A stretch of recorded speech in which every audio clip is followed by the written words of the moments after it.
Welcome back to the Sunday Sports Update. Stoney, we're getting ready for the first Monday Night Football game since 2011 here in Detroit tomorrow. It seems like just yesterday was here because we had a long drought before that game when the Bears came in and the Lions kicked their butt. The fans were crazy, and the fans are going to need to be crazy tomorrow, loud, the blue out, all that kind of stuff.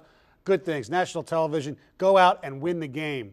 Easier said than done. Right. I mean, David, this game is huge. Oh, my gosh. Especially what happened today. Playoff implications. Well, not only that, you have, obviously, yes, the playoff implications with the Bears winning today and Green Bay with that miraculous comeback that Dallas basically handed to them. Now the Lions, they're not in first place heading into this game tomorrow night. Now, they take care of business and beat the Ravens. They still can control their own destiny. But this is not going to be easy. No. They're the defending Super Bowl champs. They've played these pressure games before. They're battling for a playoff spot as well. The Lions haven't had these many games, and I don't know. It's sometimes experience pays off in these games. Lions secondary, Stoney. I know these guys are going to really have to be on their game tomorrow. Well, on their game, especially since it's beat up. Houston probably won't play. Slay probably won't play. He's out.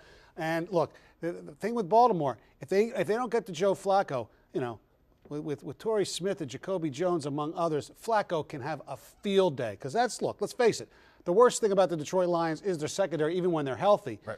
And now that they're banged up, and if he has time, Flacco, look for him. He's won big games on the road before in the postseason. This is a huge game for them. That's what scares me, the big long ball from Joe Flacco. Get there early is our advice. We go from the NFL, college football now, Stoney. Now, Hold on, I do want to say one thing. This game tomorrow, if the Lions lose, I was one who said the NFC North was locked, for them. Right. Okay? They lose the game.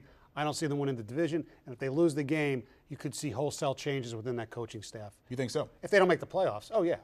Fifth year, you got to get rid of the coach if they lose the game. Okay. If they lose, if they don't make the playoffs, no, if they could somehow get in. This has huge implications on this game. This is a big time game. Big time game. Again, get there early. Our advice. Okay, we'll go to college football now. We know Mark Dantonio and Michigan State looking forward to the Rose Bowl. Now, here's what I want to know. Now that Mack Brown has said he's leaving Texas, do the Longhorns come after Coach Dantonio and try to make him an offer he can't refuse? Well, I think they're going to go after some other coaches first before him. You've heard the names of Franklin at Vanderbilt, possibly, Bryles at Baylor, and others. But look, D'Antonio's done a great job. That's what I mean, yeah. They should do their due diligence and call him, sure. Obviously, Spartan fans hope that D'Antonio is not even asked and will not accept. But yeah, you just got to wonder. I was just throwing that out there. Now, Tigers, how do you like Chamberlain joining this bullpen? Well, I don't understand it, to be honest with you. I mean, you had Varys, who's not great, but they could have brought him back. Look, what the Tigers have done, Raji Davis, a fine player. Right. And I know when the bottom line, when all the money is laid out on the table, they'll still spend probably more than they did last year or pretty close to it. But it's still a salary. They're still cutting payroll because they're getting $25 million from Major League Baseball that they're not going to use. They lose Fielder, they lose Peralta, they lose Infante. Right. Their salaries, I mean, maybe for next year as well, it's going to be down. But you know what? Sometimes you don't have to have the highest payroll to win. We've seen that go up against the Tigers. I mean, St. Louis has won. Boston didn't have as huge a payroll last year. The Giants, when they've won, I mean, you don't have to have the greatest payroll to win. If the pitching comes through and they get timely hitting and Miggy is Miggy, they'll still be pretty good. Hopefully Miggy will be healthy.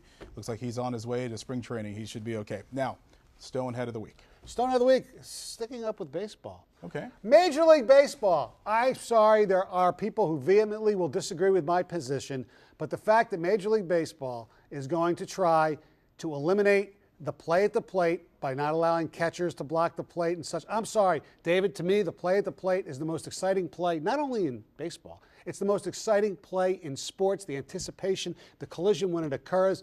Major League Baseball, I know we care about collisions. I know we care about concussions and injuries. I don't care. Give me my play at the plate back, you stoneheads. Ladies and gentlemen, as usual, the one and only Stoney from 97.1 The Ticket. Catch him and Bill weekdays from 6 to 10 a.m., and you will see Stoney at Ford Field tomorrow. Yeah, I'll be in the stands wearing blue. Wear your blue, too. Stoney's Stonehead of the Week is brought to you by Capital Mortgage Funding, the best mortgage banker. Call 1-800-LOW-RATE.